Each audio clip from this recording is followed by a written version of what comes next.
Chapitre 8. La croissance en Jésus-Christ.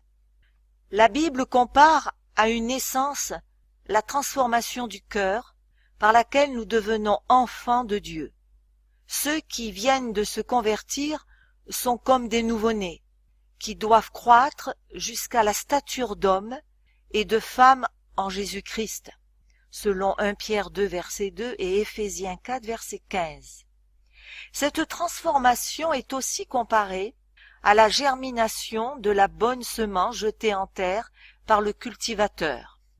De même que le bon grain, ils doivent croître et porter des fruits. Le prophète Ésaïe dit qu'ils seront appelés des térébintes de la justice, une plantation de l'Éternel pour servir à sa gloire. Ésaïe 61, verset 3. Ces illustrations tirées de la nature ont pour but de nous aider à mieux saisir les vérités mystérieuses de la vie spirituelle. Toute la sagesse et tout le génie de l'homme sont impuissants à créer la vie. C'est seulement par la vie que le Créateur leur donne que les plantes et les animaux subsistent. De même aussi, c'est uniquement par l'Esprit de Dieu que la vie nouvelle est engendrée dans le cœur des hommes. À moins d'être né d'en haut, selon Jean chapitre 3 verset 3, nul ne peut participer à la vie que Jésus-Christ est venu donner. Il en est de la croissance comme de la vie. C'est Dieu qui change le bouton et la fleur en fruit. C'est par sa puissance que la semence se développe et qu'elle produit d'abord l'herbe, puis l'épi, puis le grain tout formé dans l'épi, selon Marc 4, verset 28. Le prophète Osée s'exprime ainsi au sujet d'Israël. Il fleurira comme le lys, ils fleuriront comme la vigne. Osée 14, versets 5 et 7. Jésus, de son côté, nous exhorte à considérer comment croissent les lys. Luc 12, verset 27. Ce n'est ni à leurs soucis, ni à leurs préoccupations, ni à leurs efforts que les plantes et les fleurs doivent leur croissance, mais à la puissance vivifiante de Dieu. Par ses efforts ou son chagrin, l'enfant ne peut rien ajouter à sa taille. Votre zèle et vos labeurs sont tout aussi inutiles en ce qui concerne la croissance spirituelle. La plante et l'enfant croissent en s'incorporant les éléments nécessaires à leur subsistance, l'air, le soleil, la nourriture. Jésus-Christ est à ceux qui se confient en lui ce que ces dons de la nature sont à la vie végétale et à la vie animale. Il est leur lumière à toujours. Il est un soleil et un bouclier. Ésaïe 60, verset 19, Psaume 84, verset 12. Il sera pour Israël comme la rosée. Il sera comme une pluie qui tombe sur un terrain fauché. Osée 14, verset 5 et Psaume 72, verset 6. Il est l'eau vive, le pain de Dieu, qui descend du ciel et qui donne la vie au monde. Jean 6, verset 33. Par le don ineffable de son Fils, Dieu a entouré le monde entier d'une atmosphère de grâce tout aussi réelle que l'air qui circule autour de notre globe. Tous ceux qui consentent à respirer cette atmosphère vivifiante vivront et croîtront jusqu'à la stature d'hommes et de femmes en Jésus-Christ. De même que la fleur se tourne vers le soleil, dont les rayons assurent la symétrie et la perfection, de même nous devons nous tourner vers le soleil de justice, dont la lumière céleste brillera sur nous et transformera nos caractères à la ressemblance de celui de Jésus-Christ. C'est l'enseignement que donne Jésus quand il dit « Demeurez en moi, et je demeurerai en vous ». Comme le sarment ne peut de lui-même porter du fruit s'il ne demeure attaché au cep, ainsi vous ne le pouvez non plus si vous ne demeurez en moi. Sans moi, vous ne pouvez rien faire. Jean 15, versets 4 et 5. Pour vivre saintement, vous dépendez tout aussi complètement de Jésus-Christ que le sarment dépend du cep pour croître et fructifier. Hors de lui, vous êtes sans vie. Vous n'avez aucune force pour résister à la tentation ou pour croître en grâce et en sainteté. En demeurant en lui, en tirant de lui votre vie, vous prospérerez et vous n'aurez à redouter ni sécheresse, ni stérilité. Vous serez comme un arbre planté près d'un cours d'eau. Bien des gens s'imaginent devoir accomplir eux-mêmes une partie de cette œuvre. Ils ont eu confiance en Jésus-Christ pour le pardon de leurs péchés. Mais ensuite, ils veulent faire le bien par leurs propres efforts. Toute tentative de cette espèce est condamnée à un échec. Jésus dit « Sans moi, vous ne pouvez rien faire ». Notre développement, notre joie, notre utilité, tout dépend de notre union avec le Sauveur. C'est en étant en communion avec lui chaque jour et à chaque heure, c'est en demeurant en lui que nous pourrons croître en grâce. Non seulement il suscite notre foi, mais il amène à la perfection. Jésus est le premier et le dernier, toujours, en tout et partout. Il doit être avec nous, non seulement au commencement et à la fin de notre pèlerinage, mais à chaque pas du chemin. David dit « J'ai constamment l'Éternel sous mes yeux. Quand il est à ma droite, je ne chancelle pas. » Psaume 16, verset 8. Comment puis-je demeurer en Jésus-Christ, demanderez-vous? De la même manière que vous l'avez reçu. Comme vous avez reçu le Seigneur Jésus-Christ, marchez en lui. Mon juste vivra par la foi. Colossiens 2,6, Hébreux 10, verset 38. Vous vous êtes donné à Dieu pour le servir et lui obéir, et vous avez pris Jésus pour votre Sauveur. Vous ne pouviez vous-même faire propitiation pour vos péchés, ni changer votre cœur. Mais vous étant donné à Dieu, vous avez cru qu'il faisait tout cela pour vous, par amour pour Jésus. C'est par la foi que vous êtes devenus la propriété du Christ.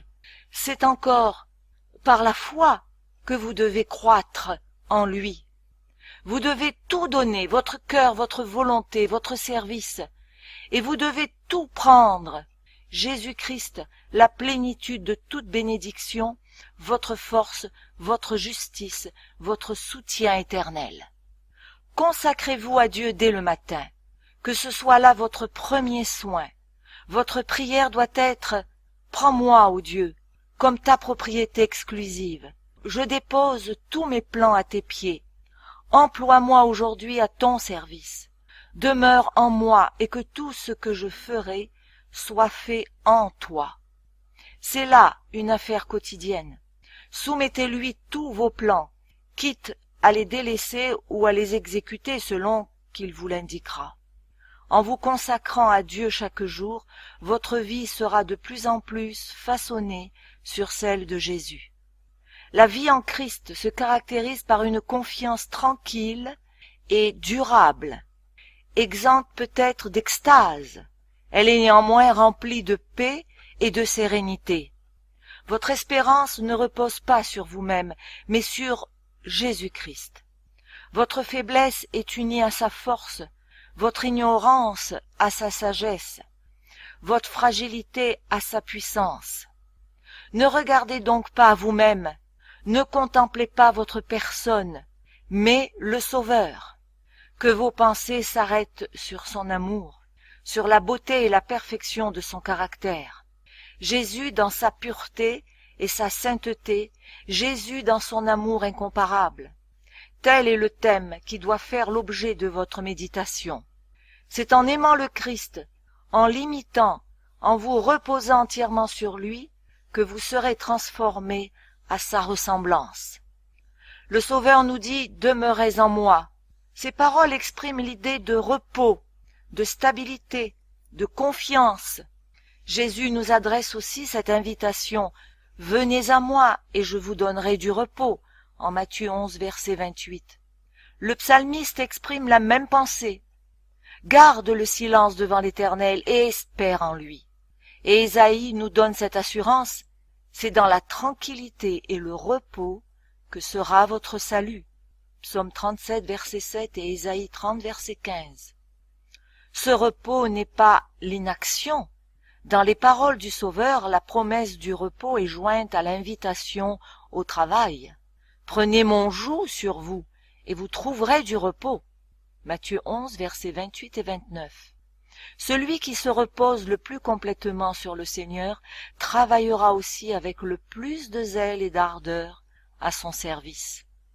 Quand votre esprit s'arrête sur le moi, il se détourne de Jésus, la source de toute force et de toute vie. De là l'effort constant de Satan pour détourner vos regards du Sauveur et vous priver ainsi de sa communion. Il s'efforcera de vous distraire de l'objet de votre contemplation par les plaisirs du monde, par les soucis, les soins et les tristesses de la vie, par les fautes d'autrui, ou même par vos propres fautes et imperfections. Ne vous laissez donc pas prendre à ces pièges. Plusieurs personnes réellement consciencieuses et désireuses de vivre pour Dieu sont trop souvent amenées par l'ennemi à s'arrêter sur leurs fautes et leurs faiblesses. En les séparant ainsi du Christ, Satan espère remporter la victoire. Ne faisons pas du moi le centre de nos pensées et ne nous laissons pas envahir par des craintes au sujet de notre salut. Tout cela nous détourne de la source de notre force. Remettez à Dieu la garde de votre âme et placez en lui votre confiance. Parlez de Jésus, faites-en le thème de vos méditations, que le moi se perde en lui. Bannissez les doutes, abandonnez vos craintes. Dites avec l'apôtre Paul, « Si je vis, ce n'est plus moi qui vis, c'est Christ qui vit en moi. Si je vis maintenant, dans la chair, je vis dans la foi au Fils de Dieu, qui m'a aimé et qui s'est livré pour moi. » Reposez-vous en Dieu. Il est à même de garder le dépôt que vous lui avez confié. Si vous voulez vous remettre entre ses mains, il vous rendra plus que vainqueur par celui qui vous a aimé. Quand Jésus-Christ revêtut la nature humaine, il se lia à l'humanité par des liens qu'aucune puissance, sauf la volonté de l'homme lui-même, ne peut rompre. Nous induire à briser ces liens, nous porter à nous séparer volontairement de Jésus, sera le but constant des séductions de Satan. C'est sur ce point que nous avons besoin de veiller, de combattre, de prier, afin que rien ne nous amène à choisir un autre maître, ce que nous sommes toujours libres de faire. Si nous avons les yeux constamment fixés sur Jésus, il nous gardera. En regardant à lui, nous sommes en sûreté, rien ne peut nous arracher de sa main. En le contemplant sans cesse, nous sommes transformés en la même image, de gloire en gloire, par l'Esprit du Seigneur. 2 Corinthiens 3, verset 18. C'est ainsi que les premiers disciples parvinrent à la ressemblance du Sauveur. Quand ils entendirent ces paroles, ils sentirent qu'ils avaient besoin de lui. Ils le cherchèrent, le trouvèrent et le suivirent. Ils vécurent avec lui à la maison, à table, dans les champs, comme des élèves avec leur maître, recevant chaque jour les vérités qui tombaient de ses lèvres. Comme des serviteurs, ils attendaient ses ordres. Les disciples étaient des hommes de la même nature que nous, Jacques 5, verset 17. Comme nous, ils devaient lutter contre le péché et avaient besoin de la grâce divine pour suivre le sentier de la sainteté. Jean lui-même, le disciple bien-aimé en qui l'image du Sauveur se trouve le plus parfaitement reproduite, ne possédait pas naturellement de dispositions particulières. Non seulement il était impérieux et ambitieux, mais encore impétueux et irritable sous l'offense. Toutefois, à mesure que le caractère divin se révéla en lui, il eut conscience de ses imperfections et en fut humilié. La force et la patience, la puissance et la tendresse, la majesté et la douceur qu'il contemplait dans la vie quotidienne du Fils de Dieu remplissaient son cœur d'admiration et d'amour. Jour après jour, son âme était attirée vers lui, et le moi absorbé par l'amour de son maître. Son caractère susceptible et ambitieux céda à la puissance de Jésus. Son cœur fut changé par l'influence régénératrice du Saint-Esprit. L'amour du Sauveur transforma son caractère. C'est là le résultat certain de l'union avec Jésus. Il renouvelle tout l'être de celui dans le cœur duquel il habite. Son esprit et son amour touchent le cœur, subjuguent l'âme et élèvent les pensées et les désirs vers le Dieu du ciel. Après l'ascension du Christ, ses disciples conservèrent le sentiment de sa présence. C'était une présence personnelle, pleine d'amour et de lumière. Le doux maître qui avait marché, conversé et prié avec eux, qui avait adressé à leur cœur des paroles de consolation et d'espérance, avait été enlevé du milieu d'eux pour s'en aller au ciel. Pendant que son message de paix était encore sur ses lèvres et que les accents de sa voix frappaient encore leurs oreilles, « Voici, je suis avec vous tous les jours, jusqu'à la fin du monde. » Matthieu 28, verset 20. Il avait été accueilli par une nuée d'anges et était monté au ciel revêtu de notre humanité. Les disciples savaient que devant le trône de Dieu, il était toujours leur ami et leur sauveur. Ils savaient que sa sympathie n'avait pas varié et qu'il s'identifiait toujours avec l'humanité souffrante. En montrant ses mains et ses pieds percés devant son Père, Jésus rappelait à quel prix il les avait rachetés. Les disciples savaient qu'il était monté au ciel, leur préparer des places et qu'il reviendrait les prendre avec lui. Ils se réunirent après l'ascension, impatients de présenter au Père leur requête au nom de Jésus. Respectueusement prosternés dans l'attitude de la prière, ils répétèrent ces paroles: « Ce que vous demanderez au Père, il vous le donnera en mon nom. Demandez et vous recevrez, afin que votre joie soit parfaite. » Jean 16, versets 23-24. Avec une pleine assurance, ils s'écrièrent: « Christ est mort, bien plus, il est ressuscité. Il est à la droite de Dieu, et il intercède pour nous. » Romains 8, verset 34. À la Pentecôte, ils reçurent le Consolateur, au sujet duquel Jésus avait dit: « Il sera en vous », ajoutant: « Il vous est avantageux que je m'en aille, car si je ne m'en vais pas, le Consolateur ne viendra pas vers vous, mais si je m'en vais, je vous l'enverrai. » Jean 14, 17 et Jean 16, 7. À partir de ce moment, Jésus allait demeurer à toujours par son esprit dans le cœur de ses disciples. Aussi leur union avec lui était-elle plus intime qu'au jour où il était personnellement au milieu d'eux. La lumière, l'amour et la puissance de Jésus les transfiguraient, et ceux qui les voyaient étaient dans l'étonnement et les reconnaissaient pour avoir été avec Jésus. Acte 4, verset 13. Tout ce que le Christ a été pour ses premiers disciples, il désire l'être aujourd'hui pour ses enfants. Il affirme dans sa dernière prière, faite au milieu du petit groupe des 11, « Ce n'est pas pour eux seulement que je prie, mais encore pour ceux qui croiront en moi par leur parole. » Jean 17, verset 20. Jésus a prié pour nous, et il a demandé que nous soyons un avec lui, comme il est lui-même un avec le Père. Union sublime. Le Sauveur a parlé de lui-même en ces termes: « Le Fils ne peut rien faire de lui-même. Le Père qui demeure en moi accomplit ses œuvres. » Jean 5, verset 19 et Jean 14, verset 10. Si donc Jésus-Christ demeure dans nos cœurs, il produira en nous le vouloir et le faire selon son bon plaisir. Philippiens 2, 13. Nous agirons comme il a agi, nous manifesterons le même esprit, et ainsi, l'aimant et demeurant en lui, nous croîtrons à tous égards en celui qui est le chef, Christ. Éphésiens 4, verset 15.